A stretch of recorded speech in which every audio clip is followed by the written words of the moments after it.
Shalimar Jewelry inaugural offer. Flat 9% VA on gold ornaments, 12,500 off on purchase of 1 kg silver.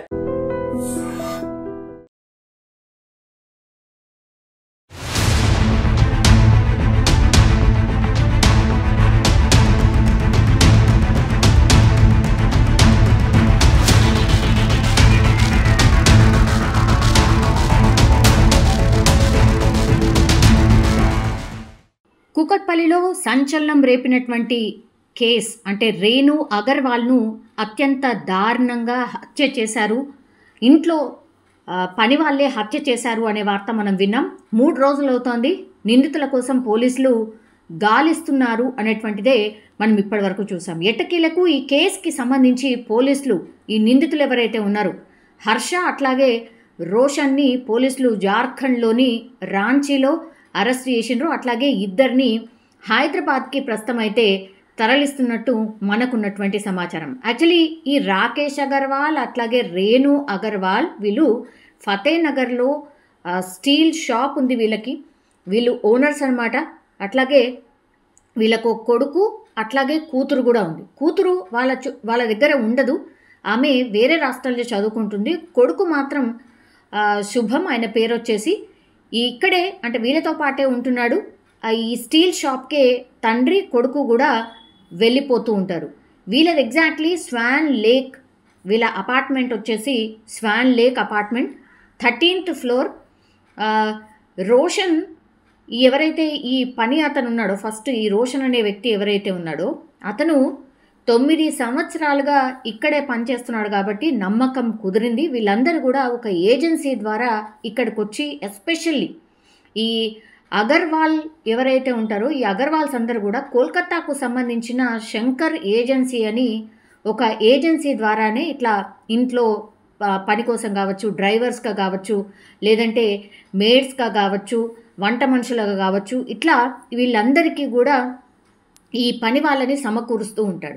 So agency ద్వారానే వీళ్ళిద్దరు కూడా recruit అయినరు. అంటే Roshan first ఇక్కడ 9 సంవత్సరాలు ఉన్నాడు కాబట్టి చాలా నమ్మకస్తుడు కాబట్టి, అది కూడా ఇప్పుడు రేణు అగర్వాల్ అట్లాగే రాకేష్ అగర్వాల్ ఫ్యామిలీ ఎవరైతే ఉన్నారో వాళ్ళ రిలేటివ్స్ ఇంట్లోనే ఇప్పుడు ఈ రోషన్ అనే వ్యక్తి పనిచేస్తూ ఉంటాడు. ఈ రోషన్ ద్వారానే హర్ష అనే వ్యక్తిని కేవలం 11 రోజుల క్రితమే ఇక్కడికి పిలిపించుకున్న తర్వాత ఈ హత్యకు స్కెచ్ వేసినట్టుగా పూర్తిగా పోలీసులు అయితే ప్రాథమిక నిర్ధారణకైతే వచ్చింది.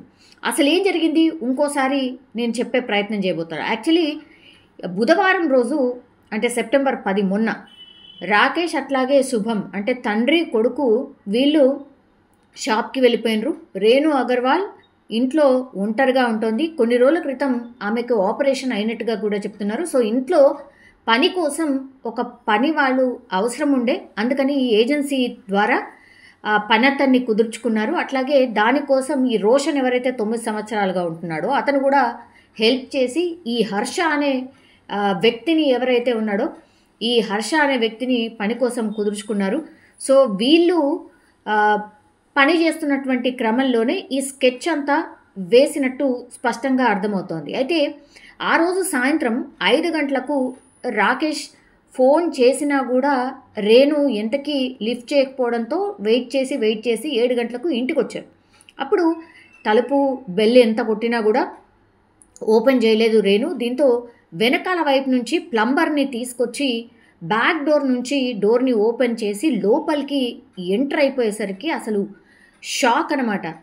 వాళ్ళ భార్య ఏకంగా కాళ్ళు చేతులు కట్టేసున్నాయి, పూర్తిగా రక్తపు మడుగులో కింద పడిపోయినటువంటి పరిస్థితి ఉంది. శరీరంపై పూర్తిగా తీవ్ర గాయాలున్నాయి. రోదిస్తూనే ఈ షాకింగ్ ఇన్సిడెంట్ని పోలీసులకు సమాచారం అందించాడు.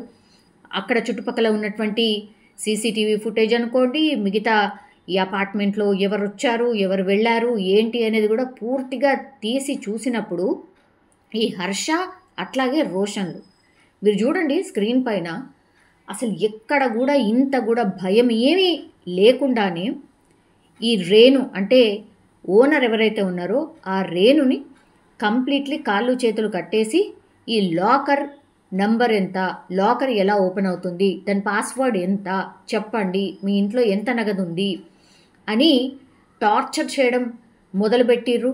ఆ తర్వాత అరిస్తే చంపేస్తామని బెదిరించిండ్రు, కాళ్ళు చేతులు కట్టేసిండ్రు, ఇంట్లోనే కూరగాయలు కోసే చాకు, అట్లాగే ఇంట్లో ఉన్నటువంటి కత్తెర, దెన్ వాళ్ళ ఇంట్లోనే కుక్కర్తోని ఆమె తల మీద కొట్టడం, అట్లాగే పొడవడం, ఇవంతా చేసిన తర్వాత ఆమె చెప్పడానికి ఎంతకీ నిరాకరించడంతో వాళ్ళే ఈ లాకర్ని అంతా ఓపెన్ చేసేసి లాకర్లో ఉన్న కొంత నగదు, అట్లాగే ఆమె రేణు ఒంటి మీద ఉన్నటువంటి బంగారం కావచ్చు, తర్వాత లాకర్లో దాచుకున్నటువంటి కొద్దిపాటి బంగారాన్ని పూర్తిగా వాళ్ళ ఇంట్లోనే, అంటే రోషన్ వాళ్ళ ఇంట్లో ఉన్నటువంటి బ్యాగ్లోనే సర్దుకొని, అట్లాగే ఆమెను చంపిన తర్వాత వాళ్ళ బట్టలన్నిటి మీద రక్తపు మరకలు ఉంటాయి కాబట్టి వాటన్నిటినీ తీసేసి వాళ్ళ ఇంట్లోనే స్నానం చేసి బట్టలు మార్చుకొని బ్యాగులు తీసుకొని దర్జాగా ఈ రేణు వాడేటటువంటి బండి ఏదైతే ఉంటుందో ఆ బండి మీదనే ఎస్కేప్ అయినటువంటి ఉదంతం. ఇది కంప్లీట్గా ఒక సెన్సేషన్ కేసు లాగా మారిపోయింది.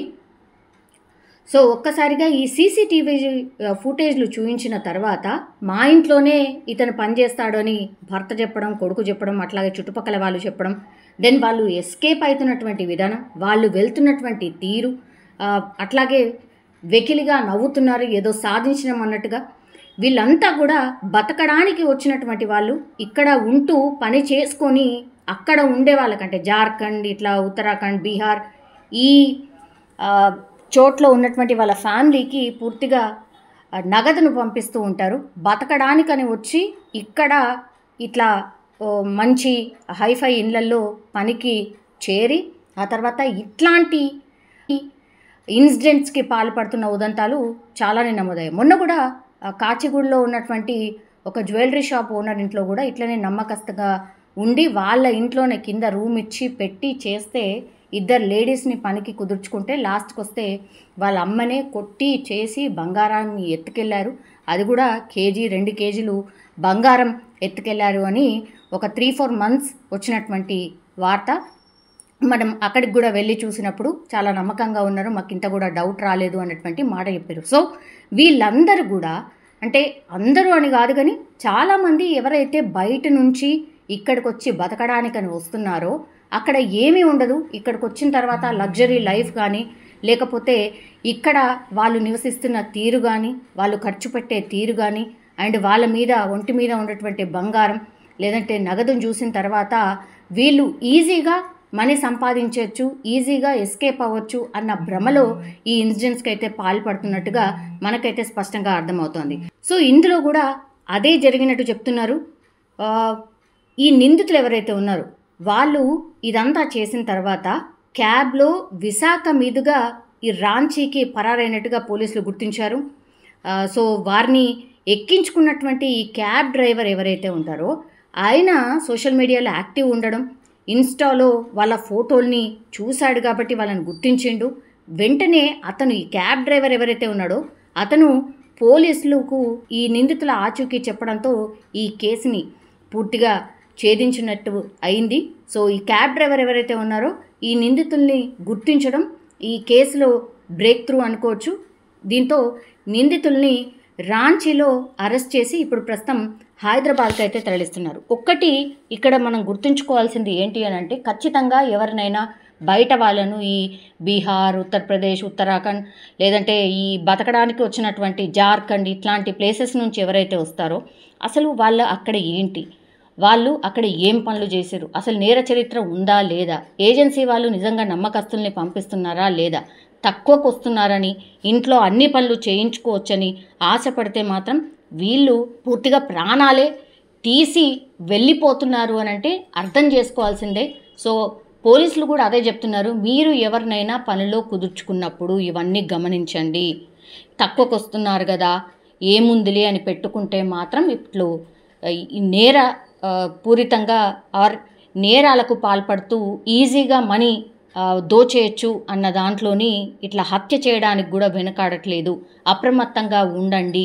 అట్లాగే చాలామంది ఇప్పటికీ కూడా ఇట్లా చాలామంది ఈ జార్ఖండ్ ఇట్లాంటి ప్లేసెస్ నుంచి వచ్చి పనిలో పెట్టుకున్న వాళ్ళు ఇప్పటికీ చాలామంది ఉన్నారు. చాలా అంటే చాలామంది ఇక్కడ అట్లాంటి పనులు చేస్తున్న వాళ్ళే ఉన్నారు. ఇంట్లో కూడా పనులు కుదుర్చుకున్న వాళ్ళు ఉన్నారు. ఒక్కసారి క్రాస్ చెక్ చేసుకోండి. దాని తర్వాత వాళ్ళ బ్యాక్గ్రౌండ్ ఏంటో చూడండి. ఈ ఏజెన్సీస్ ఎవరైతే మీకు మనుషుల్ని పంపించారో వాళ్ళతోని మళ్ళీ మాట్లాడండి, క్రాస్ చెక్ చేసుకోండి. ఒకవేళ ఇట్లాంటి పరిస్థితులు ఎదురైతే ఏం చేయాలి అనేది కూడా మీరు అప్రమత్తంగా ఉండాల్సిన అవసరం అయితే ఈ కేసు ద్వారా మనకైతే అర్థమవుతుంది. ఎట్టకేలకి కుకట్పల్లిలో 3 రోజుల క్రితం జరిగినటువంటి ఈ రేణు హత్య కేసునైతే పోలీసులు ఛేదించారు. వాళ్ళని ఇక్కడికి తీసుకొచ్చిన తర్వాత సీన్ రీకన్స్ట్రక్షన్ చేసిన తర్వాత అసలు ఏం జరిగింది, ఏంటి, ఈ ఇన్సిడెంట్ ఎట్లా పాల్పడ్డారు, అసలు దేనికోసం చేశారు, ఈ విచారణ తర్వాత పోలీసులు మీడియా ముందు నిందితుల్ని ప్రవేశపెట్టే అవకాశం ఉంది. వీళ్ళు ఇద్దరు కాకుండా ఇంకా వీళ్ళిద్దరికి కూడా 4 సహకరించినట్టుగా కూడా చెప్తున్నారు. కాబట్టి మరి వాళ్ళెవరు, వాళ్ళెక్కడున్నారు, ఇదంతా కూడా కేసుని ఛేదించిన తర్వాత పోలీసులు ప్రెస్ మీట్ పెట్టి అసలు ఇన్సిడెంట్లో ఏం జరిగింది ఏంటి అనేది చెప్పే అవకాశం అయితే కనిపిస్తోంది. For more videos, subscribe to iDream. Please like, share and subscribe to the channel. Congratulations, iDream. Subscribe to iDream. Subscribe to iDream. So subscribe to iDream Media. iDream ki iDream team andarki huge congratulations. Please subscribe iDream Media. Please subscribe to iDream. Subscribe iDream. Please subscribe to iDream. iDream అంటే నా కళల ఛానల్ను subscribe చేసుకున్న నోరు తిరుగుతలేదు, మీరైతే గంట గుర్తు కొట్టండి. For more such videos, please subscribe to iDream. Subscribe to iDream. Please subscribe to iDream. Please subscribe iDream Media. Please do subscribe to iDream. Please subscribe to iDream Media. For best entertainment and information, please subscribe iDream.